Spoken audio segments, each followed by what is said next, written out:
कि जमाने भर में मिलते हैं आशिक कई, मगर वतन से खूबसूरत कोई शनम नहीं होता। नोटों में भी लिपट कर, सोने में भी सिमट कर मरे हैं कई, मगर तिरंगे से खूबसूरत कोई कफन नहीं होता। नमस्कार दोस्तों, शहीद मेजर विभूति शंकर ढोंडियाल ने बचपन से ही सेना में जाने का स्वप्न देख लिया था। उनके सपने को पूरा करने में मामा और उनके बहनोई ने मदद की। वह कई बार असफल हुए, लेकिन राह नहीं बदली। उन्होंने पुलवामा हमले के दौरान 5 आतंकवादियों को मौत के घाट उतार दिया था, लेकिन उन्होंने देश के लिए अपना सर्वोच्च बलिदान दे दिया। उनके इसी जुनून, देशभक्ति और सर्वोच्च बलिदान को देखते हुए उन्हें मरणोपरांत शौर्य चक्र से सम्मानित किया गया। उनके बाद अब उनकी पत्नी उनकी इस राह पर चल पड़ी।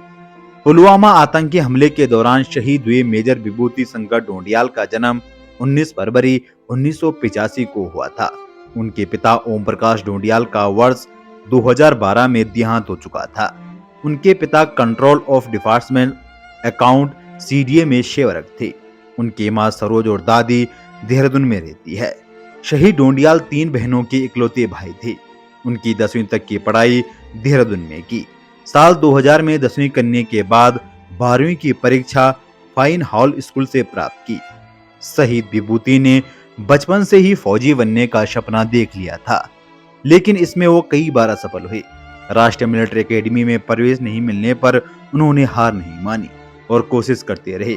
फिर साल 2011 में ओटीएस से पास आउट होकर वह सेना का हिस्सा बन गए। मेजर विभूति जब भी कभी घर आते थे तो वह कश्मीर और अन्य जगह अपनी पोस्टिंग के दौरान हुए ऑपरेशनों के किस्से सुनाते थे। 55 राष्ट्रीय राइफल का हिस्सा रहते हुए शहीद हुए मेजर विभूति के लिए डर नाम की कोई चीज नहीं थी। विभूति शंकर ढोंडियाल की शादी निकिता कौल के साथ 19 अप्रैल 2018 को हुई थी। उन्होंने वैवाहिक जीवन को 10 महीने ही हुए थे कि मेजर वीरगति को प्राप्त हो गए। ऐसे मुश्किल दौर में भी निकिता ने हार नहीं मानी। उन्होंने न सिर्फ खुद को संभाला, बल्कि स्वजनों को भी हिम्मत दी। उन्होंने तय कर लिया था कि वह विभूति के सपने के साथ आगे बढ़ेगी। निकिता 29 मई 2021 को सेना में अफसर बनी। वे ओटीए चेन्नई से पास आउट होकर पति की राह पर चल पड़ी। तो दोस्तों, ऐसी वीर वीरांगनाओं को मेरा सत सत नमन। साथी दोस्तों, मेजर विभूति शंकर जी का ये बलिदान ये देश कभी नहीं भूल सकता। देश हमेशा उनके इस बलिदान का ऋणी रहेगा। जब तक सूरज चांद रहेंगे, तब तक वीर बलिदानी तेरा नाम रहेगा। आओ कसम खाएं उन वीरों की, उन बलिदानियों की, कि हम हर पल एक सच्चे भारतीय बनकर अपना फर्ज निभाएंगे। जरूरत पड़ी तो लहू का एक एक कतरा देकर इस धरती माँ का कर चुकाएंगे। कि कभी ठंड में ठिठुर कर देख लेना, कभी जलती धूप में चलकर देख लेना, कैसी होती है मुल्क की हिफाजत, कभी शरत पे चल के देख लेना। आंखों से आंसुओं की धारा रुकती नहीं है, रोते रोते गला बैठ जाता है। कभी उन वीर बलिदानियों के परिवार से मिलिए, एक अजब सी शून्यता होती है उनकी आंखों में, मानो इंतजार में पथरा सी गई हो वो आंखें।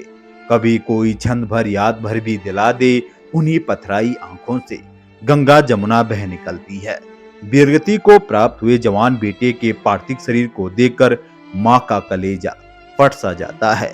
तो दोस्तों, वीडियो को अनदेखा ना करें। देश के लिए अपने प्राणों की आहुति देने वाले उन वीर बलिदानियों को मेरा सत सत नमन। दोस्तों, आपसे फिर मुलाकात होगी किसी नई अपडेट के साथ। तब तक के लिए जय हिंद, वंदे मातरम।